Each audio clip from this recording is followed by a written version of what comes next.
इंसान डरपोक है, रात के अंधेरे में जाकर कोई हॉरर मूवी देख कर आए तो ये जब घर में आएगा अब रात को डरेगा, ये लकड़ी को देखेगा कहेगा ये भी भूत है। हाँ?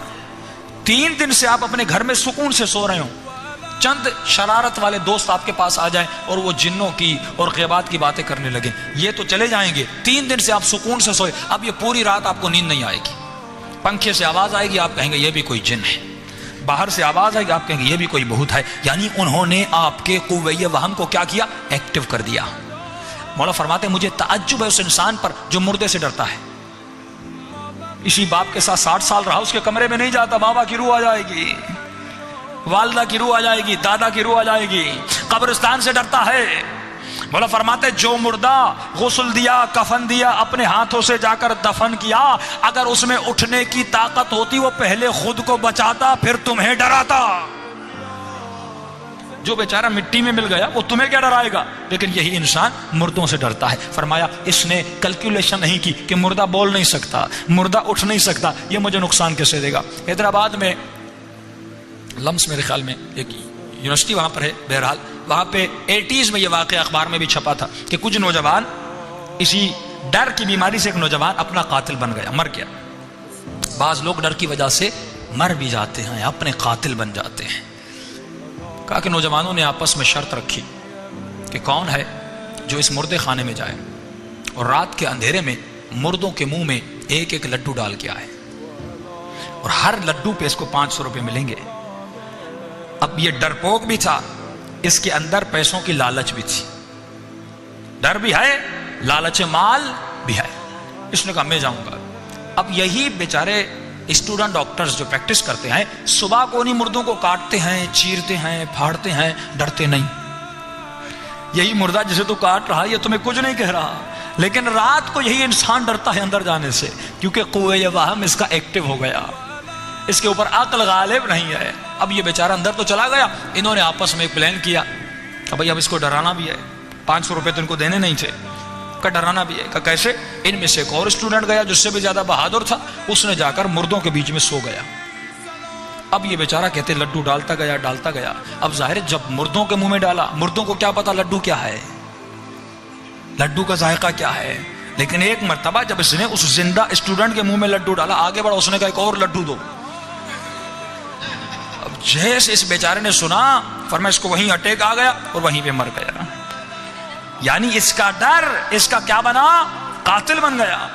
डर आपका कातिल बन सकता है। खवातीन, एक मौलाना इंग्लैंड में थे, वो महीने में 10,000 पाउंड कमाते थे तावीज़ों के बिजनेस से। अब मौलाना आप ऐसा कितना कमा लेते हो? हमने मजलिसों से कमाए हैं, बच्चों को पढ़ाने से कमाए। 10,000 पाउंड का मौलाना कोई मुश्किल काम नहीं, मैं खवातीन को डरा डरा के कमा लेता हूं। ये डर इतना है कि बाबा बंगाली पता नहीं क्या क्या, ये क्यों बिजनेस कर रहे हैं? ये क्योंकि आपके वहम और ख्याल पर क्या कर रहे हैं? हुकूमत कर रहे हैं, और उस हुकूमत के नतीजे में वो आपको कमाते भी हैं, आपको इस्तेमाल भी करते हैं। अक्सर खवातीन क्योंकि उनके ऊपर जज्बात और एहसासात का ज्यादा गलबा होता है, वो इनके वहम को इस्तेमाल करते हैं। मौला फर अहले बैत उलमाए अखलाक फरमाते हैं कि जो इंसान तावीज से, जादू से या किसी और मखलूक से डरे, जिन से डरे या किसी और मखलूक से डरे, इसके अंदर शिर्क अफ़आली है। इसने डर का मालिक किसी और को समझा, खुदा को नहीं समझा, ये मुशरिक है। मुशरिक है, डिटेल में जाएं तो ये मुशरिक है। अगर डरना है तो परवरदिगार आलम से। और मकाम अफसोस है कि आज का इंसान चिपकली से डरे, आज का इंसान चूहे से डरे, आज की खवातीन कॉकरोच से डरे, लेकिन मौला फरमाती खुदा से नहीं डरता। बदहिजाब होकर घूमती है, खुदा से नहीं डरती, चिपकली से डरती है। अब रिवायत सुनिए मासूम की। फरमाया जो इंसान दुनिया में खुदा से न डरा लेकिन अल्लाह की मखलूक से डरा, इन्हीं हैवानात से डरा, फरमाया कयामत के दिन उसी हैवान में उठाई जाएगी, उसी की शक्ल में बुलंद किया जाएगा। न डरो। अब आप कहें कि मौलाना जादू में कैसे असर नहीं? देखिए इसके अब कहें कि मौलाना रिवायात में यह भी तो मिलता है कि दोपहर को कब्रिस्तान न जाए, तो क्यों न जाए? कल मैंने कहा था कब्रिस्तानों में जिन्नात सोते हैं। मासूम ने फरमाया दोपहर और रात के लेट नाइट उनके सोने की जगह होती है। तो अगर जाना भी चाहो तो ज़बान पर यह जिक्र किया करो कि ला हौला वला कुव्वता इल्ला बिल्लाहिल अलीय्यिल अज़ीम, और बुलंद आवाज में किया करो ताकि परवरदिगार आलम तुम्हारी आवाज उन तक पहुंचा दे और तुम्हारा रास्ता खोल दे। और वो रास्ता बनाते भी हैं क्योंकि तू अशरफुल मखलूकात है। ہاں یہ جادو تمہیں نقصان نہیں دے گا. آسان سا ذکر ہے سورہ قل اعوذ برب الناس قل اعوذ برب الفلق. اپنے بچوں کے بازوؤں پہ ہمیشہ باندھ دیا کریں. نہ ان کو نظر لگے گی، نہ ان کے اوپر کوئی اثر ہوگا، نہ ان کے اوپر کوئی نقصان ان بچوں کو نہیں ہوگا. ہمیشہ آپ کے بچے بہادر رہیں گے. فرمایا گھر سے نکلو 6 طرف اپنی قل هو اللہ پڑھ دو، 1 مرتبہ آیت الکرسی پڑھ دو. دنیا کی کوئی طاقت تمہیں نقصان نہیں دے سکتی اگر خدا نہ چاہے، اگر پروردگار بچائے. جادو کی مثال کے قبلہ جادو موسم فرماتا ہے جادو ڈراتا ہے نقصان نہیں دیتا. جادو ڈراتا ہے نقصان آپ کو بالکل نہیں دیتا. آپ کہیں گے کیسے؟ قرآن سے دلیل دیتا ہوا چلوں. حضرت موسیٰ کے لیے فرمان ہے کہ حضرت موسیٰ علیہ السلام جب ان جادوگروں کے مقابلے میں گئے تو ان جادوگروں نے رسیاں پھینکی، وہ سانپوں میں بدل گئے. حضرت موسیٰ نے عصا پھینکی، ایک بہت بڑا اژدہا بن گیا. اس اژدہا نے ان سانپوں کو کھا لیا. ایک مرتبہ تمام تر جادوگر موسیٰ کے قدموں میں گر گئے اور کہنے لگے آمنا برب موسیٰ و رب ہارون. ہم رب موسیٰ پر ایمان لے آئے، رب ہارون پر ایمان لے آئے. ایک مرتبہ فرعون غصے میں آ گیا کہ بھائی تم نے بھی سانپ بنائے، موسیٰ نے بھی سانپ بنایا. فرق کتنا تھا؟ اس کا سانپ بڑا تھا، تمہارے سانپ چھوٹے تھے. سجدہ کرنے کی کیا ضرورت تھی؟ انہوں نے کہا فرعون ہم جادوگر ہیں، ہمیں پتا ہے کہ جادو کیا ہے اور معجزہ کیا ہے. فرمایا ہمارا جادو ڈرا سکتا ہے، کھا نہیں سکتا. موسیٰ کے معجزے نے کھا لیا، یہ معجزہ یہ جادو نہیں ہے. تو آپ کو صرف ڈرا سکتے ہیں آپ کے وہم کو استعمال کر کے.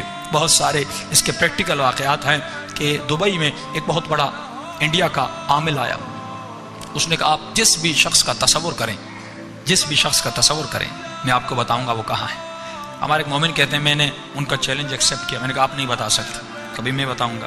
کب میں چلا گیا اور میں نے، حالانکہ یہ سب کو بتاتے تھے ود ان سیکنڈس، آنکھوں کو بند کیا آپ اس کا سوچ رہے ہیں. تو کہ میں ان کے سامنے چلا گیا اور میں نے اللہم کن لولیک الحجۃ ابن الحسن پڑھنا شروع کر دیا.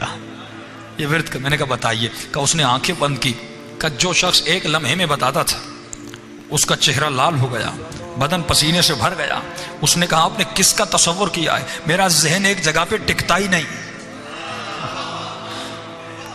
ہر جگہ میرا ذہن جا رہا ہے. انہوں نے کہا یہ طاقت امام زمانہ کی طاقت ہے.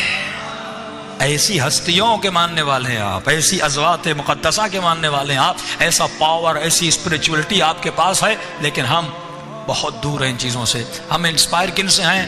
دنیا کے ایکٹروں سے، یہاں کے سنگر سے، یہاں کے مال رکھنے والے لوگوں سے، شہرت یافتہ افراد سے. ہمارے بچے، ہمارے خواتین آج رول ماڈل کون ہیں؟ یہی افراد، دنیا کے مٹیریلسٹ لوگ. لیکن مولا فرماتے ہیں جس کا عاشق بنے گا اس کے ساتھ اٹھایا جائے گا. اگر عاشق حسین بنے گا تو حسین کے ساتھ اٹھایا جائے گا. اگر یہ خاتون عاشق زینب بنے گی تو زینب کے ساتھ اٹھائی جائے گی. لیکن ان غلاظتوں اور نجاستوں میں مبتلا انسانوں کی محفلوں میں بیٹھ کر اگر قہقہے لگائے اور ان کے مزاج میں، ان کے رنگ میں رنگ جائے تو فرمایا قیامت کے دن انہی کے ساتھ اٹھایا جائے گا. کہ یوم ندعو کل اناس بامامہم، قیامت کے دن ہر کسی کو اپنے آقا امام کے ساتھ بلوایا جائے گا. تو آپ کہیں گے قبلہ میں گنہگار ہوں لیکن میرا امام علی ہے. امام کہتے ہیں رہنما کو، پیش امام، امام جمعہ، امام جماعت، امام خمینی، امام علی. امام کا مطلب ہے جسے آپ اپنا رہنما سمجھیں. رہنما وہ ہوتا ہے جو راہ دکھاتا ہے، جو راستہ دکھاتا ہے. دنیا میں جس کے راستے پر چلے اسی کے ساتھ اٹھائے جاؤ گے. تو زندگی کا لمحہ لمحہ لائف اسٹائل، کردار علی کے قدم بقدم ہونا چاہیے. کہ سلمان نے کہا جہاں جہاں علی کے قدم وہاں وہاں سلمان کا سر.